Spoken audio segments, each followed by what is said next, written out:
A rainy day of haunting memories. The rain keeps falling, steady and cold. The sound of raindrops like eerie whispers pulls me back to memories from 3 years ago. I sit in a small room, the dim light of my desk lamp flickering weakly in the darkened space. Outside, thunder echoes, relentless like the pounding of a panicked heart. Today's rain is identical to that day, the day I wish I had never lived. 3 years ago, I shared a small, dilapidated apartment with Mike, my best friend since college. The room always smelled damp and musty, especially when it rained. Rainwater would seep through the cracks in the windows, leaving cold streaks on the grimy gray tiles. Mike was a cheerful guy, but had a reckless lifestyle. He often hung out with a group of friends to drink and more recently used drugs. I never interfered, thinking it was his business, but everything spiraled out of control on that fateful rainy night. That evening, the rain was pouring heavily, just like now. Mike brought his group of friends over. Their loud laughter and the thumping bass of music filled the tiny apartment, making me uneasy. I stayed curled up on my bed, trying to tune everything out. Mike came over, placing a hand on my shoulder, his eyes lit with an unsettling excitement. "Come on, just try a little. It's nothing to be scared of," he said, half joking, half serious. I refused, shaking my head slightly. "No, you know I don't do that stuff." But saying no once didn't mean they would stop. Mike's friends began pressuring me. The weight of their mocking laughter and snide comments was like 1,000 needles piercing my pride. The air in the room felt thick, suffocating. My chest tightened, but I stood firm in my refusal. "This guy thinks he's too good for us, huh?" One of them sneered, his tone harsh. The laughter abruptly stopped. What replaced it was a chilling silence. I could feel their eyes on me, cold and sharp as knives. A hand grabbed my wrist, gripping tightly. "Who the hell do you think you are?" A rough voice growled in my ear. I struggled, but they shoved me down onto the cold, damp floor. A sharp kick to my side knocked the breath out of me. Fear coursed through my veins, paralyzing me. I looked up at their faces I once thought familiar, now distorted and monstrous under the dim, flickering light. I tried to scream, but my voice was drowned out by the rumble of thunder. One of them smashed a bottle on the table, sending shards of glass flying. I knew I had to act, or I wouldn't make it out alive. My eyes darted around the room, searching for an escape. The room was small, with only one door and a tiny window. The door was blocked by the group inching closer. I decided to take my chances with the window. With a sudden burst of energy, I lunged forward, shoving the nearest person out of the way. Their angry shouts and curses echoed behind me as I scrambled to the window. I don't even remember how I managed to pry it open. All I recall is the icy rain hitting my face as I climbed through. Barefoot, I stepped onto the slippery tin roof outside. Behind me, I heard the window slam open. "Get him!" someone yelled. I didn't dare look back. The downpour blurred my vision, but I kept running, slipping and falling, then forcing myself to get up and keep moving. Finally, I found refuge under the awning of an abandoned storage shed. I huddled there, shivering, feeling as though my blood had turned to ice. But I knew I couldn't let the night end like this. As soon as the rain let up at dawn, I headed straight to the nearest police station. My voice trembled as I recounted every detail of the horrifying incident. The officers immediately launched an investigation, sending a team to my apartment.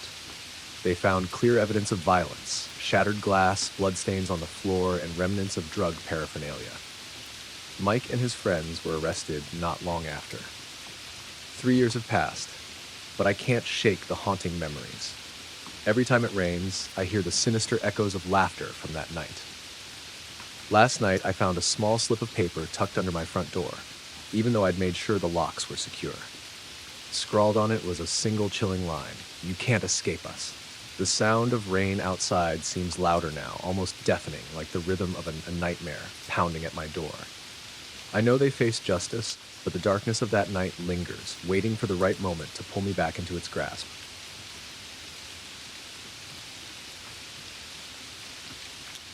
The strange roommate.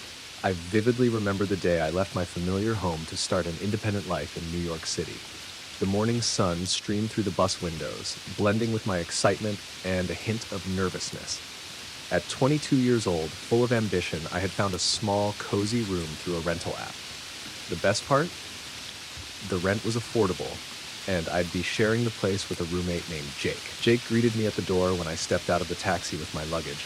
He was tall, with short blonde hair and a friendly smile that immediately put me at ease. The apartment was on the third floor of an old building, worn but still clean. Jake gave me a quick tour, explaining everything enthusiastically. "Don't hesitate to ask if you need anything," he said warmly. I felt lucky to have found such a kind roommate. The first few days went smoothly. Jake and I quickly got along. He loved playing chess while I spent most of my time reading or watching movies. Yet, a few things seemed peculiar. Jake often changed how he wanted to be addressed. One day, he asked me to call him Jake. The next, he preferred to be called James. "I just think different names are fun," he explained when I asked.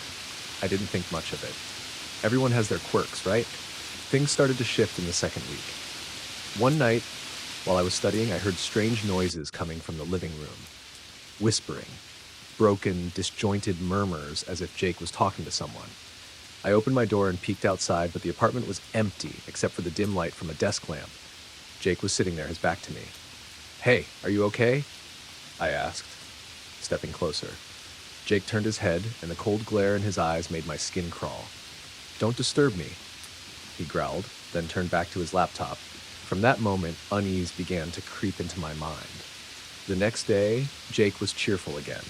I brought up the incident, but he just laughed as though I'd told him a joke. "You probably just dreamed it," he said. The oddities grew more frequent. One evening, when I returned home from a late shift at work, I found Jake sitting on the couch. But this time, he looked completely different. His hair was disheveled, his shirt unbuttoned, and his bloodshot eyes looked like they hadn't seen sleep in days. On the table in front of him was an old photo, a boy smiling happily next to a woman. "I've never seen you put that photo out before," I said cautiously. Jake flinched and quickly stuffed the picture into his pocket. "It's none of your business," he snapped, his voice icy. That night, I couldn't sleep. My mind raced with questions. Who was Jake, really? Why did his demeanor change so drastically? The tension peaked during the third week. Late one night, I was in my room when I heard frantic knocking on my door. I opened it to find Jake standing there, but he was utterly unrecognizable this time. His wide eyes were filled with panic, his lips trembling. "We're not safe," he whispered. "He's coming back." I tried to ask what was going on, but Jake shook his head and walked away. That entire night, I heard heavy footsteps pacing the apartment, and at one point, what sounded like manic laughter. The next morning, Jake was gone. I woke up to an empty apartment. There was no trace of him anywhere, though his belongings were still there. I called and texted him, but there was no response. A few days later, I found a small notebook tucked away in Jake's desk drawer. Its pages were filled with erratic scribbles, as if written by different people. Each page bore a different name: Jake, James, Michael, even strange ones like Nathaniel and Theo. On the last page, bold letters were scrawled, "He will take control of everything." A chill ran down my spine. It was clear that Jake, or whoever he was hiding a terrifying secret. I started digging into Jake's background, but when I checked the rental app records, I discovered something horrifying. No one named Jake had ever signed the lease for this room. The name on the contract belonged to someone entirely different, someone who had been reported missing over a year ago. I couldn't stay in that apartment another night. I packed my things and left immediately, but even after moving out, the unease didn't leave me. Sometimes I felt like someone was watching me, even in my sleep. And then, one day, I received a strange text from Jake's number. "Are you okay? Don't let him find you." I don't know who sent that message, but one thing is clear. This story isn't over. And maybe it never will be. I will never forget that day. The rain was pouring relentlessly, and the raindrops pounded against the window as if trying to shatter the fragile silence inside the house. I was sitting on the couch in the living room, avoiding the furious gazes of my parents. The argument had started just a few minutes earlier, but the tension in the air was already unbearable. "You're only 16. What do you think you're doing with that?" My dad's voice boomed, heavy with anger. My mom, sitting beside him, couldn't hold back her tears. "Is this how we raised you, Michael?" I clenched my fists, trying to stay calm, but my heart was brimming with resentment. "It's just a cigarette. I didn't do anything wrong." Nothing wrong? Do you understand that smoking will destroy your health? My mom said, her voice trembling. I don't want to hear it anymore, I shouted, unable to contain my anger. I'm tired of being controlled every second of my life. Without waiting for another scolding, I stormed upstairs and slammed my bedroom door shut. My parents' words echoed in my head, pounding relentlessly like a drumbeat. I felt like I couldn't take it anymore. Hours later, as the rain continued to pour, I hastily stuffed a few clothes into my backpack and decided to leave. I didn't need them. I needed space, freedom, and I knew exactly where I would go. Josh, my best friend, lived on the outskirts of town, in a quiet and remote area.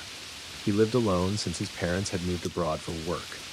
His house was large and a bit old, but I always thought it was the perfect place to escape my suffocating reality. When I arrived, Josh opened the door with a broad smile. I knew you'd come. Come on in. He welcomed me into the house as if he'd been waiting for me. At first, I felt incredibly comfortable. With no parents around to scold me, I could do whatever I wanted, stay up all night playing video games, eat whatever I liked, and not worry about a thing. But after just a few days, I started to notice strange things. The first night, I heard odd noises. While sleeping in the guest room, I was startled awake by whispering sounds. At first, I thought I was dreaming. But when I opened my eyes, the sounds continued, faint and disjointed, as if someone were speaking close to my ear. I turned on the light, my heart pounding, but there was no one there.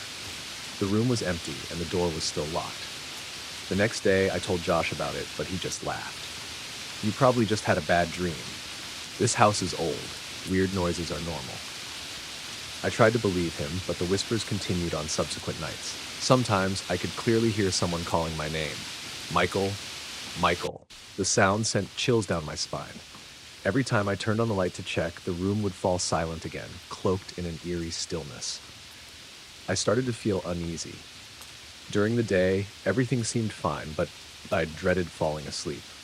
One night, while trying to stay awake, I heard footsteps outside the hallway. This time, I decided not to investigate. I just lay there, holding my breath, waiting for something to happen. But apart from the footsteps, nothing else occurred. When I told Josh about it, he still laughed and said I was being overly sensitive. However, I couldn't shake off the feeling that something was wrong. I decided to set up a hidden camera in the room to see what was happening while I slept. I didn't tell Josh because I didn't want him to think I was paranoid. That night, I turned on the camera and tried to fall asleep. As usual, I heard the whispers again. I didn't open my eyes, just lay still and let it happen. The next morning, I immediately checked the footage. What I saw made my blood run cold. As I slept, Josh opened the door and entered the room, moving as silently as a shadow. He sat down next to my bed, leaned close to my ear, and whispered something. Although I couldn't make out the exact words, his voice was completely different from the Josh I knew. It was low, drawn out, and filled with an eerie malice. After a few minutes, he left, leaving the room steeped in darkness. I felt like ice was coursing through my veins. Why would Josh do that? What was he saying to me every night? Questions swirled in my mind, but I knew one thing for sure. I couldn't stay there any longer. I made up an excuse to Josh, saying that my parents had called and wanted me to come home. He didn't seem surprised, only giving me a faint smile. I understand, but if you ever need anything, come back. As I left his house, I felt a weight lifted off my shoulders. Returning home, I faced my parents and confessed everything, including my mistakes and the strange events at Josh's house. Although they didn't fully believe me, I could feel their concern and care. I never saw Josh again after that. We didn't cut ties immediately, but the distance between us grew over time. Sometimes I wonder, why did he do it? Perhaps I'll never know the truth. But whenever I recall that night, I can still feel the cold dread creeping over me and hear the haunting whispers in my mind. Michael? Michael?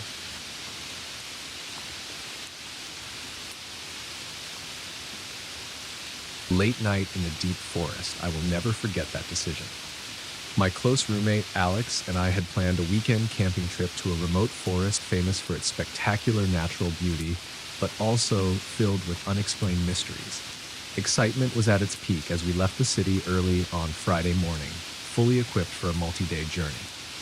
Upon arrival, the natural scenery that unfolded before us was stunning. Towering trees provided shade under the bright sunlight, and birdsong created a lively, natural symphony. We quickly set up our tent, organized our gear, and prepared for an outdoor barbecue. Alex was always methodical and neat in arranging everything, while I enjoyed each peaceful moment in nature. During the day, we hiked along winding trails, watched a small waterfall trickle through the dense forest, and admired wildflowers blooming vibrantly in the sunlight. The fresh air and tranquil atmosphere made us forget all the worries of daily life. By mid-afternoon, we returned to the campsite, cooked a simple meal, and relaxed under the canopy of green leaves. Everything seemed perfect. There was no sign of anything out of the ordinary or frightening. As night fell, the atmosphere gradually turned gloomy and chilly. We lit a campfire, sitting close to the warm flames, sharing ghost stories to add some thrill to the evening. The wind rustled through the leaves overhead, producing a mysterious melody that occasionally sent shivers down our spines. Alex had prepared a thick sleeping bag, while I spent a bit more time gazing at the star-filled sky. The stars glittered like diamonds on a dark cloth, making me feel so small in the vast universe. Around midnight, I was suddenly awakened by a horrifying scream echoing from deep within the forest. For the first time on this trip, my heart pounded like never before. Alex also woke up, eyes wide in the pitch-black darkness. "Did you hear that?" I whispered, trying to keep my voice steady despite my fear. Alex nodded, pulling out the bear spray we had brought along. We both knew this forest wasn't entirely safe. There might be wild animals lurking about. The beam of our flashlight passed over leaves and branches, revealing nothing but a deadly silence that cloaked the night. We cautiously unzipped the tent, stepping out into an oppressive stillness, broken only by the wind and the occasional snap of twigs underfoot. Each tiny sound seemed amplified, more ominous in the dark. My heart thudded in my chest, every sense on high alert for any sign of danger. Determined to investigate the cluttered area just beyond our campsite, we followed a dim trail, our flashlight guiding us deeper into the forest. The deeper we went, the more a sense of unease crept over us, as though something was watching us from the shadows. Each step seemed to heighten the tension. Every rustling leaf or branch, shaken by the wind, made us jump. Alex gripped my hand tightly, and our eyes met in a silent exchange of unspoken worry.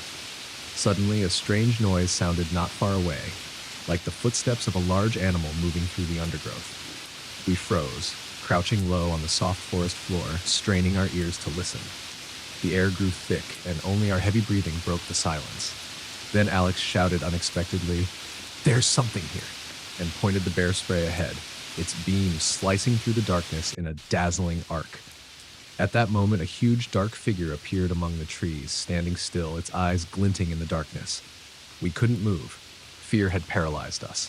The figure stood there as if waiting for us to make a single wrong move. My mind raced, trying to find a way out, but my body refused to cooperate. The figure began to move closer, each step echoing with a low rumble on the damp forest floor.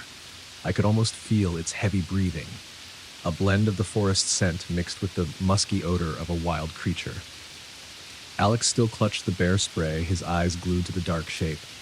Just as it drew near enough for us to see it clearly, it vanished in a swirl of thick fog. Its presence felt as if it had only been an illusion, yet the terror it left behind lingered in our minds. With no sign of the figure reappearing, we decided to head back to our campsite. The trail was even harder to navigate by the weak flashlight beam, and the absolute stillness around us had never felt more unsettling. Each step crunched over leaves and twigs, sounding uncomfortably loud in the silent night. At last, we reached our campsite, where the glow of the camp lantern felt like a life raft adrift in the sea of darkness. We darted into our tent, zipped it up, and sat down, breathing heavily in relief. However, this sense of safety lasted only briefly. Something in the air seemed off. Alex glanced around the tent, his gaze searching every corner for signs of the dark silhouette. "Are we safe now?" he asked, voice trembling. I nodded, but deep down I couldn't shake an uneasy feeling. Suddenly, a new noise came from behind the tent. This time, it wasn't an animal's cry. It sounded like someone gasping for breath and then faint moaning. We struggled to keep calm, but terror and dread began to seep into every cell in our bodies. For the first time that trip, Alex himself began to tremble, and I knew we were in grave danger. Unable to endure the suspense, we decided to unzip the tent and face whatever threat lay outside. Our flashlight beam cut through the darkness, revealing nothing out of the ordinary. No one was there. Nothing was moving. The air had grown icy, the flashlight illuminating long, twisted branches that formed strange, warped silhouettes. As we turned around, we noticed a smaller figure behind the tent. It was no longer a wild creature, but rather the figure of a person with a pale face and vacant eyes. Frozen in place, we watched as the figure drew slowly closer. Alex tried to pull me forward, but the shape advanced in the flashlight's glow, revealing a grotesque face with distorted features and glowing red eyes. Though I wanted to run, my legs felt rooted to the spot. A horrible cackle rang out in the still night, a sound that sent chills through every fiber of my being. With no idea what else to do, we bolted from our campsite, not daring to look back. The pounding of our footsteps echoed in the darkness, the haunting laughter trailing after us. We kept running until we heard nothing more, only our ragged breaths and the pounding of our hearts. When dawn finally broke, we collapsed on the side of a deserted road, exhausted and deeply shaken by our ordeal. Alex turned to me with a fearful look in his eyes. "We're never coming back here again," he said. I nodded, still plagued by questions about that bizarre apparition. Could it have been a malevolent spirit, or just a hallucination conjured by our fear and exhaustion? No one can say for sure, but we both agreed we would never forget that horrific night in the heart of the forest. Back home, everything seemed to return to normal, but the memory of that night continued to haunt us. Alex refused to go camping again, and I, too, avoided wilderness areas. Sometimes while lying in bed, I could swear I heard the wind blowing through my window, like it was whispering that the figure still waited, biding its time until it could return. Time passed, but our story of that late night in the deep forest remained an unsolved mystery. We never found out exactly what happened, whether we had encountered a supernatural entity or a very real creature. One thing is certain, that night changed us forever, making us see everything around us with newfound caution and apprehension. That camping trip had become a part of our lives, a terrifying yet unforgettable chapter. It served as a reminder that no matter how breathtaking nature can be, its wild and mysterious side often harbors unforeseen dangers. In the darkness, when all falls silent, instinct and courage may be our only allies against the inexplicable. The unseen roommate. My name is Emily Johnson, a 20-year-old American girl. This year, I began my second year at a university located in the suburbs, far from where I was born and raised. I've always loved being independent, exploring the world around me, and never feared changing my living environment. This time, after returning to school from summer break, I decided to move into a small off-campus apartment to experience the freedom of student life and feel less stifled. The apartment I rented is in an old, mossy building. The corridors are quite dark, and at times, I can hear doors slamming somewhere in the night. However, the rent is cheap. It's only about a 10-minute bike ride from school, and there's a supermarket nearby, so I just went with it. I moved in with a friend from my philosophy class named Megan. She's fun-loving and enjoys parties, but her personality can be impulsive. Initially, we planned on sharing one room to save costs, but since the apartment has only one bedroom, we had to set up bunk beds and make the most of our limited space. On the first day, everything seemed normal. We cleaned the apartment and placed some old furniture, bought secondhand from a flea market around the place. I hung a few classic horror movie posters like Psycho and The Shining on the walls to set the mood, while Megan busied herself arranging clothes in a large, dark wooden wardrobe that almost reached the ceiling. Every time the wardrobe doors opened, they squeaked, giving me a bit of a chill, but I brushed it off, thinking, it's old stuff, no big deal. I'm the neat and careful type. I usually cook a bit of food in advance and keep it in the fridge for late-night snacks after stressful study sessions. But only a few weeks in, I started to notice my food continually disappearing. For instance, I bought a big carton of milk and only drank one glass. The next morning, it was almost gone. Or a meat sandwich I prepared for lunch somehow vanished by the next morning. At first, I suspected Megan because she was the only other person living with me, but she always acted surprised and denied it, saying she preferred to eat out and never touched my food. She even looked a bit offended when I suggested she might be sneaking bites. Though Megan and I weren't so close as to know everything about each other, I did trust that if she had accidentally eaten my food, she would have said something or at least replaced it. She's not the deceitful type. As time went on, stranger things started happening. Some nights, I heard faint sounds in the kitchen, like soft footsteps on the wooden floor, causing it to creak. I'd sit up, tiptoe out of the bedroom, but the kitchen light would still be off, no one there. Every time I went back to bed, I lay awake, heart pounding, unsure if I was imagining things or if there really was someone replying with footsteps in the night. Another odd thing, my closet started to smell kind of weird, like a mix of sweat and musty dampness. I once thought it might be the humid weather causing mold, but after checking carefully, I found no traces of mold on my clothes. I also do laundry regularly, so I couldn't figure out why my closet smelled so bad. Yet, that was only the start of the horrifying events to come. One evening, after I finished a literature presentation and was lying in bed reading, Megan left the apartment to attend a party with some friends. I stayed home alone, planning to go to bed early since I had a 7 a.m. class the next day. Around midnight, I suddenly heard a rattling sound coming from the living room. My heart skipped a beat, but I tried to stay calm. I thought, maybe Megan's back. But instead of hearing her usual chatter, I only heard very soft noises. Curious and worried, I walked slowly out of my bedroom and turned on the hallway light. I saw nothing but dim darkness. No one there. I stepped farther into the kitchen to check. Suddenly, I heard another click sound, like someone closing a kitchen cabinet. But when I opened it, there were just dishes inside, nothing unusual. I shook my head, reassuring myself that I was simply overtired and imagining things. I went back to my room, locked the door, climbed into bed. Honestly, I felt a surge of unease, like there were eyes watching me from the shadows. But I was so worn out that I fell asleep without realizing it. The next morning, I panicked when I found out that the loaf of bread I planned to eat for breakfast had vanished. I asked Megan, and she said she'd gotten back late, only brushed her teeth, washed her face, and went straight to bed, no midnight snacks. I had no proof to accuse her, and deep down I believed she wasn't lying. Then it wasn't just food disappearing. One of my favorite sweaters went missing from my closet, and I couldn't find a few pairs of socks either. Megan complained that while she wasn't missing anything valuable, the apartment felt like someone had been rifling through it. By this point, I was filled with suspicion. Could it be that some stranger was sneaking into the apartment whenever we were out or asleep? Even though we always locked the front door, this old apartment building had very few passersby. Who knows if some weirdo found a hidden way to sneak in? The mere thought gave me chills.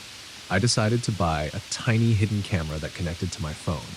I secretly placed it on a high shelf, angled so it could see the kitchen and living room, where the strange noises seemed to center. Megan agreed, as she also wanted answers about what was happening. For the first 2 days, the camera didn't capture anything noteworthy, just recordings of me and Megan cooking, leaving, or the apartment sitting empty. But on the third night, as I lay tossing and turning after a nightmare, my phone vibrated. The camera app alerted me to unusual movement in the living room at 2 a.m. I opened the feed instantly. On my phone screen, in the dim glow of the nightlight, Megan always left in the kitchen, I caught a glimpse of a dark figure moving back and forth. The figure was taller than I expected, skinny, with stringy long hair, wearing loose clothes, but definitely not Megan. I quickly realized it wasn't my roommate. Megan is petite with short hair. By now, I was truly panicked, my heart feeling like it would burst from my chest. I woke Megan up, and the two of us silently glued our eyes to the phone screen. The dark figure was hunched over the fridge, pulling out a carton of milk, tilting its head back to drink greedily. It even took a bite of some old pizza in a box. Suddenly, the figure paused, slowly turned its head toward the corner of the kitchen, where Megan kept a knife. My heart nearly stopped, afraid it would pick up the knife, but thankfully it only glanced at it, then put the milk back in place. After that, it walked a few steps along the living room and disappeared into a corner not covered by the camera. Megan was trembling. I was paralyzed with fear, sweating from my temples. We stared at each other, our minds spinning with questions. Who is this stranger? How is he getting in? Where does he hide when we check? If he's armed, are we in danger? We wanted to call the police right away, but hesitated for fear we lacked concrete evidence aside from a blurry video. Then a dreadful thought crossed my mind. What if he's still here? Right now, in our apartment? That realization struck us both, so we decided to wait until morning to discreetly search every corner. At first light, Megan and I anxiously checked the attic, under the beds, and even behind the fridge. We found nothing but dust and cobwebs. Then we moved on to the wardrobe, by far the biggest piece of furniture. This old wooden closet towered almost to the ceiling, filled with my clothes and Megan's. I shifted some clothes aside to see if there was any hidden compartment. No luck. It seemed perfectly normal by day. However, when I reviewed the video again, I noticed that in the moment the dark figure disappeared, he was heading toward the hallway that leads to the bedroom, where the wardrobe is placed against the wall. This worried me even more. The wardrobe was the only piece of furniture big enough for an adult to crawl into. We were terrified, so we decided to camp out on the living room sofa for the next few nights, waiting for a chance to catch him or at least find a way to get rid of him. I stacked 2 large suitcases against the bedroom door to ensure if someone tried to get in, they'd topple over and make a noise. Megan also kept a can of pepper spray ready in case the intruder became violent. The next night, I almost didn't sleep at all, dozing off for only a few minutes here and there. Around 3 a.m., I again got a notification of movement in the kitchen. My hands shaking, I opened the live feed on my phone, using earphones so as not to wake Megan. Once again, that tall, skinny figure with greasy long hair appeared, moving with cat-like steps. I watched intently, worried he might spot the camera, but it seemed like he had no idea he was being recorded. He drank some milk, ate a leftover donut from the fridge, then passed through the living room. Briefly, the camera caught him pausing, scanning the area as though ensuring no one was awake. I covered my mouth, holding my breath, terrified he might somehow hear my racing heartbeat.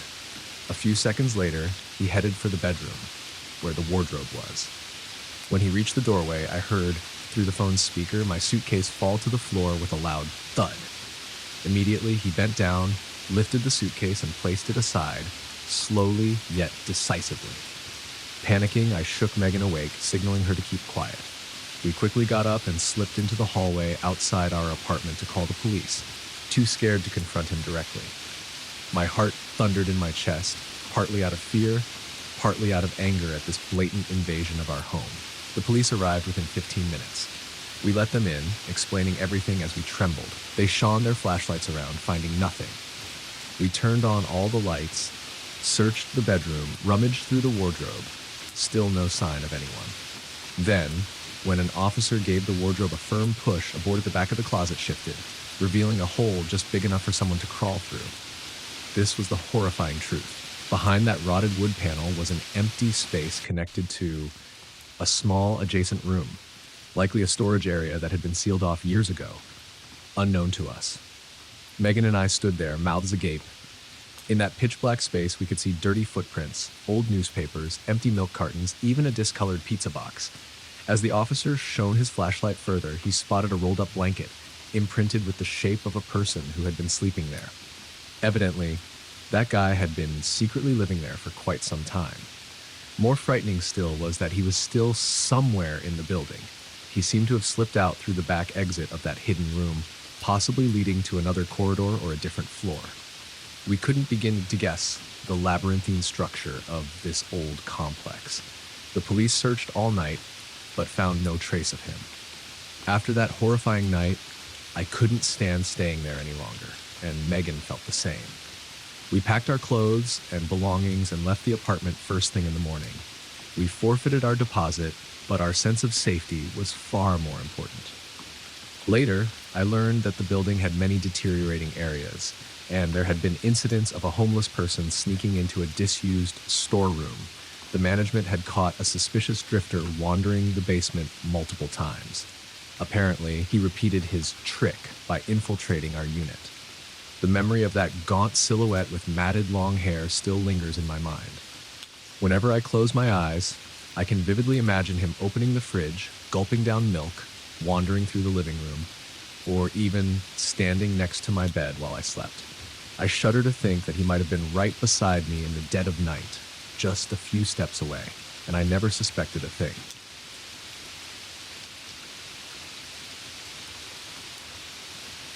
My name is David Miller, a 21-year-old junior majoring in sociology at a Midwestern university. After 2 years in the dorms, I decided to move off campus for more freedom. I ended up sharing an apartment with Anthony Williams, someone I'd met briefly before.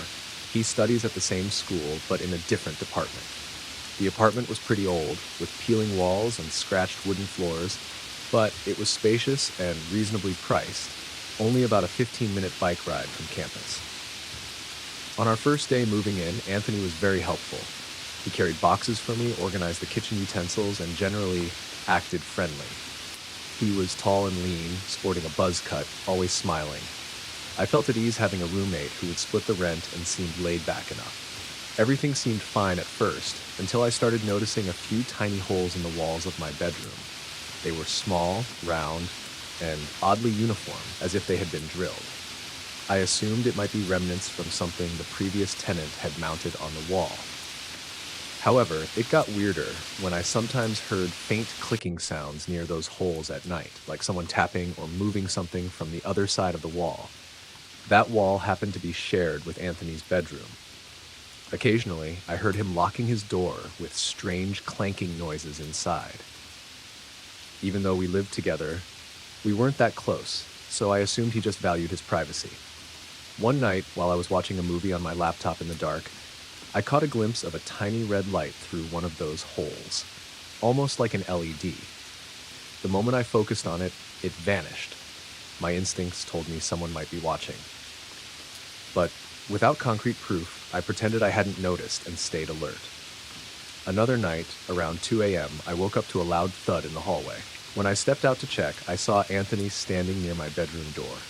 He said he'd tripped over a shoebox, but there was no box in sight.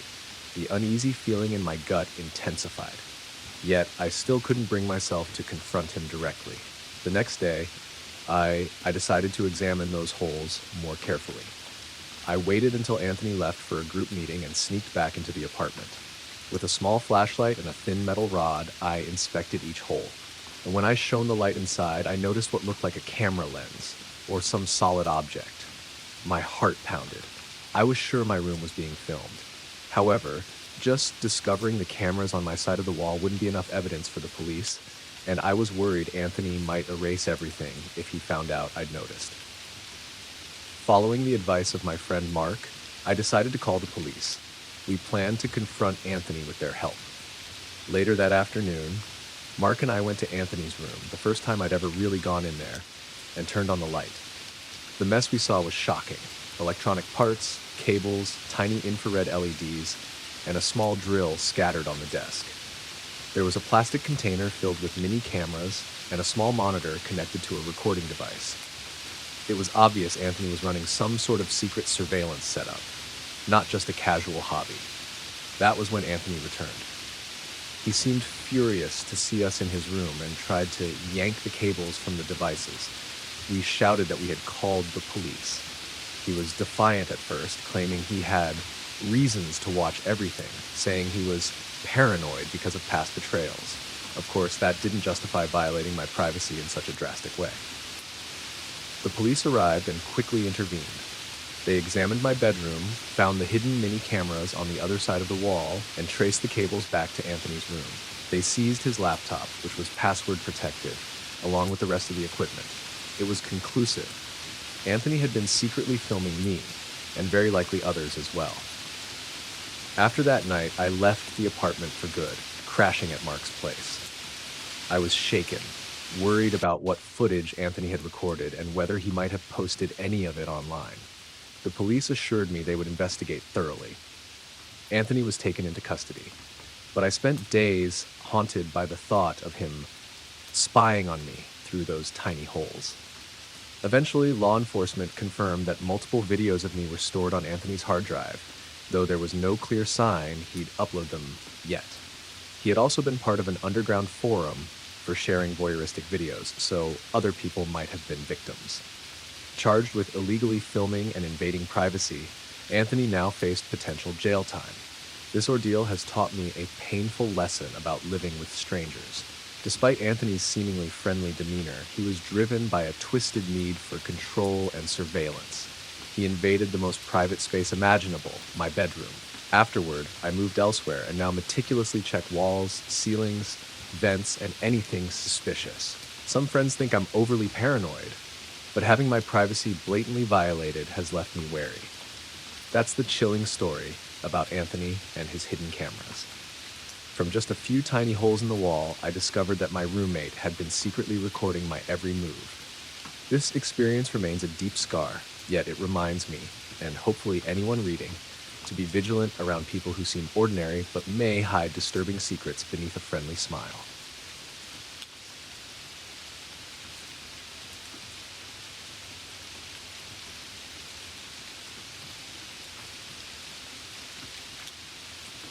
My name is Mai Fuang, 22 years old, and I've just graduated from a junior college. After several years crammed in a dorm, I craved some freedom, so I decided to find a cheap rental room on the outskirts of the city for a bit more breathing room. In truth, my dream was to get a job quickly after graduating, save up, and eventually afford a more decent place.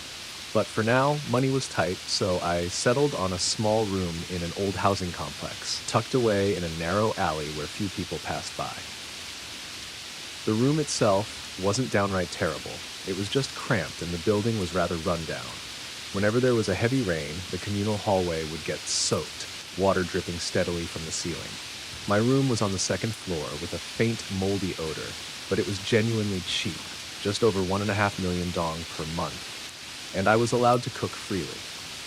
At first, the landlady said the room was meant for one person, but I found out there was another young woman also looking to share a room to cut costs. The landlady told us, "You two can figure out how to arrange things as long as there's no noise or trouble." I readily agreed because I thought having a roommate will lighten the rent burden. That's how I met Elisa, an American Vietnamese girl about my age, an exchange student who had moved from the US to finish the last half year of her studies at a private university in the city.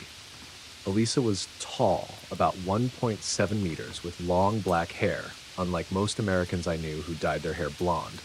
Her Vietnamese wasn't entirely fluent, but good enough for everyday conversation. My first impression was that she was quiet, with dark brown eyes that seemed sad and distant. We had our first real conversation the day we signed the rental agreement. Elisa was very reserved, mostly answering with "uh-huh" or "yes" whenever I asked something. I was curious about her background. Why choose a cheap place in this obscure alley rather than an international dorm or somewhere with other foreign students? But she just smiled softly, saying, "I want to experience something different." Her smile made me feel a bit uneasy. There was something mysterious and complicated about her. On move-in day, I arranged my books, clothes, and personal belongings in an old wooden wardrobe that creaked every time I opened it. The room had only one relatively large shared wardrobe, a single bed, and a thin mattress on the floor. By mutual agreement, I took the floor mattress and Elisa used the bed. What caught my attention most was the large black suitcase Elisa brought. She had that suitcase and a small backpack, nothing else, no boxes or big bags. At the time, I figured it was normal that someone traveling a long distance would bring a large suitcase. However, it was oversized compared to her slight frame. I offered to help her carry it, but she refused, insisting on lugging it herself. It did have wheels, but it looked extremely heavy. Yet the first detail that made me uneasy was the strange odor emanating from the suitcase. It wasn't a clear stench, more like a metallic, musty smell. I brushed it off, thinking she probably left damp clothes or some forgotten food in there. I didn't ask further. The first day went by uneventfully. Elisa mostly lay on the bed with headphones on, either reading or browsing on her laptop. Meanwhile, I went out to buy kitchen items, an old electric stove, a few pots, and some plates. When I got back, I invited her to try some chicken congee I'd made. She quietly said yes, had a few spoonfuls, then nodded and smiled slightly. "Thank you."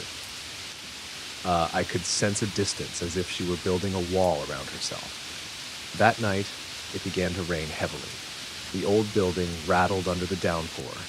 The outer walls became damp, and nobody was walking through the corridor. I surfed the web and watched a bit of a movie before getting sleepy and turning off the lights.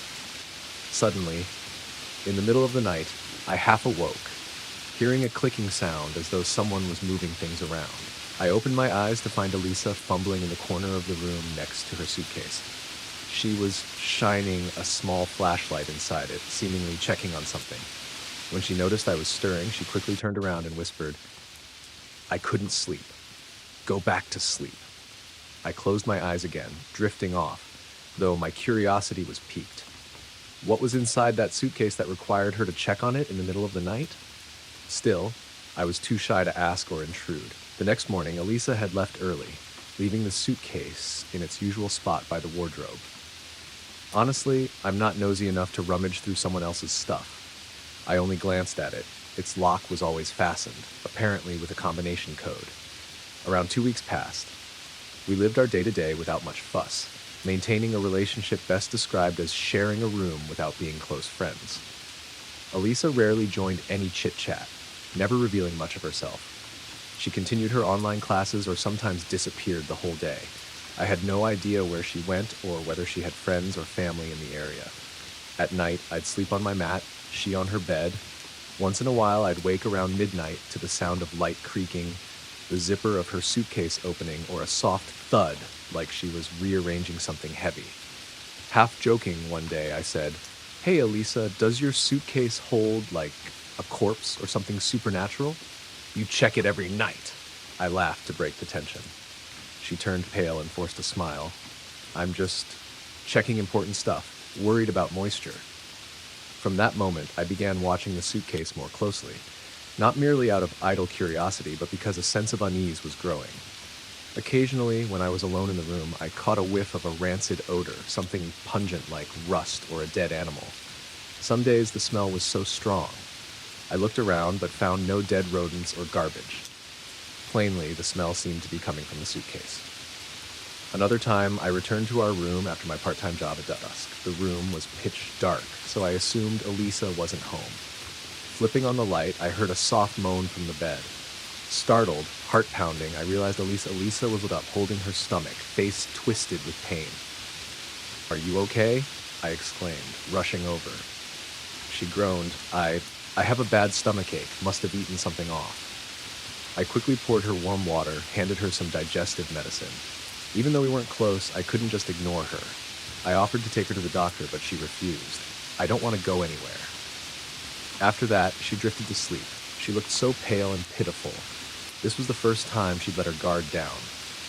Usually she was like a robot, showing almost no emotion. That night, I stayed up to keep an eye on her, worried she might worsen. Around midnight, I heard her mumble in her sleep, as if having a nightmare. When I gently shook her shoulder, she woke drenched in sweat, gazing at me in disorientation. "My Fuang, you're here?" "Yes. Did you have a bad dream?" She shook her head. "I don't remember. I just saw something." She drifted back to sleep. There were no more incidents that night, but I hardly slept. In the dim glow of the bedside lamp, I glanced at the black suitcase sitting quietly in the corner, feeling a chill down my spine. In the morning, Elisa recovered, cleaned up the bed and her belongings. Seeing me, she gave a tired smile. "Thanks for last night." I reassured her, "Maybe you just ate something bad. But if the pain returns, you should go to the hospital." She nodded and fell silent. In the days that followed, I heard more of those late-night noises. Elisa seemed increasingly restless. Sometimes she'd open the suitcase and glance furtively at me, as if worried I'd notice. Whenever she saw me stirring, she'd quickly pretend to scratch her head and snap the suitcase shut. The odor grew stronger each day, to the point I started leaving the window wide open to air it out. Then, on a stormy night, I was sleeping when a thump-thump sound jolted me awake. Thinking someone was knocking, I jumped up to check the door, but the corridor was empty, water blowing in from the rain, so I shut it again. Back in the room, I found Elisa sitting on the floor, leaning against the suitcase. Her eyes were red, face drawn. She murmured at me, "Did you hear that?" "Hear what?" "Knocking. From in here." She then placed her hand on the suitcase, looking utterly haunted. My heart pounded, goosebumps rising. I took a deep breath, trying to calm myself. "Elisa, please don't joke. How could there be knocking inside your suitcase?" She didn't respond, merely lowered her head and whispered jumbled phrases in both English and Vietnamese. No, stop. I can't. At that moment, I was genuinely afraid. I knelt beside her. "Elisa, Calm down. You might be stressed out. Maybe you need to see a doctor. She pushed me away, hugging the suitcase. Don't touch it. Don't. I backed off, confused and alarmed. She seemed to be having a psychological breakdown. I couldn't sleep at all that night, anxious and uneasy. Rain pounded against the windows. The only light was the dim bedside lamp. Elisa huddled there, pressing her ear to that suitcase from time to time. My mind raced with horror. Is there a living creature in there? Or what? Next morning, Elisa seemed steadier, but still silent, eyes unfocused. I suggested contacting her family or friends, but she said, "There's no one. I'm here alone." My curiosity soared. An American student who'd come here for half a year with no friends, no relatives, living so closed off and now showing disturbing signs. Was she running from something? Around the 4th week of living together, I genuinely couldn't stand the stench from that suitcase anymore. It was so strong that I resorted to wearing a mask indoors. Gently, I said, "Elisa, you should open the suitcase and clean whatever is inside, clothes or whatever. The smell is unbearable." She frowned. "I'm sorry, I'll handle it." Yet day after day, she did nothing. That night, coming home from my part-time job, I opened the door to find water all over the floor. A heavy rain must have blown in since the window was left open. Apparently, Elisa forgot to close it. And she was just sitting on the bed, looking catatonic. Meanwhile, the suitcase remained in its corner, water pooling around it. I rolled up my pants, rushed to shut the window, and grabbed some cloths to mop up. Annoyed, I turned to her. "Elisa, didn't you see the water flooding in? Why didn't you do anything?" She gave no response, as though in shock. I resigned myself to cleaning, exasperated. Wiping near the suitcase, I noticed a dark, viscous liquid seeping out from beneath it, mixing with the rainwater. I froze, every hair on my body standing up. I shouted, "Elisa, what is this? Something's leaking from your suitcase." Startled, she came over and tried to block me, wiping at the blackish liquid. I stood there in total disbelief, fighting the urge to gag. It was thick, putrid, definitely not just spilled ink or wine. She seemed desperate to hide it, which only alarmed me more. My emotions boiled over in fear and anger. I yelled, "Elisa, what on earth are you hiding? I can't take this anymore. If you want to keep living here, you've got to tell me the truth." She trembled, pressing her back against the wall, clutching the suitcase lock. A moment later, she broke down, tears streaming. It was the first time I'd seen her cry, heart-wrenching sobs that made me hesitate. Eventually, in a broken voice, I can't open it. I'm so sorry."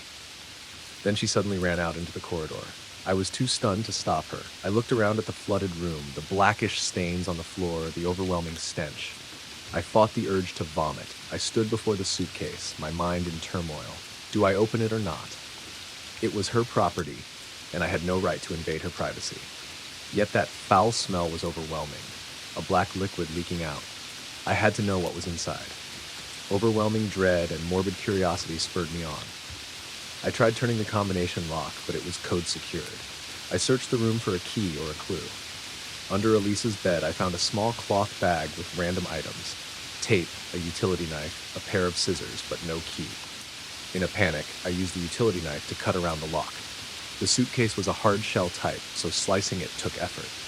My hands shook, fearful Elisa might walk in any second, or that I'd discover something truly horrifying. After about 15 minutes, I managed to pry a corner open. Instantly, a putrid, overpowering smell wafted out. I held my breath, heart pounding, and lifted the lid. Under the yellowish light, I saw inside, an object wrapped in cloth. The cloth was soaked with that dark, viscous liquid. I recoiled in terror, fearing, could it be a dead animal, or something even worse? Feeling nauseated, I summoned my courage to pull the cloth away. Underneath was a large doll about the size of a newborn, made of some rubbery or waxy material. It was cut in places with dark, fluid-like stains, like dried blood, splattered all over. I stumbled back onto the floor, mouth agape, limbs going cold. Why would there be a creepy, disfigured, life-size doll inside her suitcase? That blackish fluid must have been from the doll's internal materials decaying, plus mold or whatever else. And that foul odor, perhaps from the doll rotting from dampness. In my shock, my mind replayed Elisa pressing her ear to the suitcase, claiming she heard knocking inside. Maybe she was hallucinating or believed the doll was a real baby. A flood of horrifying possibilities overwhelmed me, my chest tightening to the point of suffocation. Slamming the lid shut, I staggered backward, trembling, heart pounding like crazy.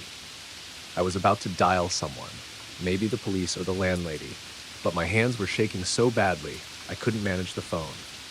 Just then, Elisa returned, soaking wet from the rain, her face ashen. She saw me sitting beside the pre-opened suitcase, shrieked, "How could you?" She lunged for the suitcase, then dropped to her knees, clutching it and weeping. I stared at her, stammering, "You need to explain. What is this?" Elisa looked at me like a cornered animal, whispering, "You shouldn't have opened it. I tried to stop you." Then she broke down in wailing sobs. Pulling myself together, I turned on the main light, gently guiding Elisa to sit on the bed. She was shaking, utterly exhausted. I said, "Elisa, I'm sorry I broke into your suitcase, but you have to tell me the truth. Why keep such a horrifying doll?" Her lips quivered, tears pouring down. I'd never seen anyone cry like that, equal parts sorrow and fear. After a long silence, she rasped out, mixing English and Vietnamese. "Back in the US, I was pregnant, but there was a car accident. My baby was lost. The father left me before that. I came to Vietnam to run away from it all. That doll, a therapist suggested I use it to cope with my loss. I treated it like my baby, but everything got worse. I just can't let go." Each word felt like a knife slicing through the air. My heart squeezed. It turned out Elisa was bearing a tragic past. She'd lost her child in that accident, been abandoned by her boyfriend, and now suffered a harrowing depression. I stared at the doll in the suitcase, realizing it was some form of infant simulation that had become defiled and rotting because of poor storage and the intense attachment she had to it. Elisa sobbed, explaining she'd gone through therapy in the US. A doctor gave her this baby-like doll, hoping she could nurture it to alleviate her trauma. But she never escaped the pain. Her grief and anger mutated into delusions, hearing the cry of a child within the doll. Friends and family worried about her, but she fled to Vietnam to change her environment. She couldn't discard the doll, afraid it would be like killing her child again. As I listened, I broke down in tears too. I felt guilty for my earlier outburst, for viewing her as some deranged murderer. She was a victim of severe emotional distress. I scooted closer, placing a hand on her shoulder. I'm really sorry. I had no idea. I promise I'll keep your secret. But you need professional help." She choked out, "I'm scared of hospitals, psychiatrists, scared they'll lock me up. All I want is peace to hold my baby." That night was burned into my memory. The room reeked horribly, and we sat there amidst the chaos. I felt torn between sympathy and helplessness. How could I help Elisa when she was trapped in her grief, refusing any support? After that, the atmosphere in our room was suffocating. Elisa tried cleaning the doll in the suitcase, scrubbing with disinfectants and bleach, but the mold was too embedded, the smell too rotten. Yet she wouldn't throw it away, adamant about keeping it close. She even took it to bed, ignoring my pleas. I timidly suggested, "Why not seal it thoroughly in a clean box? Then you can see a therapist, and I'll go with you." She snapped, her eyes flaring. "You think I'm insane? I don't need that." Then she stormed out. From then on, I was afraid of the room, of stirring up her agony. I regretted forcing open the suitcase and exposing her secret. So I tried to avoid her, working more hours, returning only late at night. Time passed, another month or so, and Elisa deteriorated further. She hardly ate or slept. Sometimes she vanished for 2 or 3 days, and whenever she came back, she'd look dazed, clutching her battered suitcase. I dared not approach her. One evening, I was trying to sleep when I heard a clatter. I turned on the light to find Elisa frantically packing clothes into the suitcase.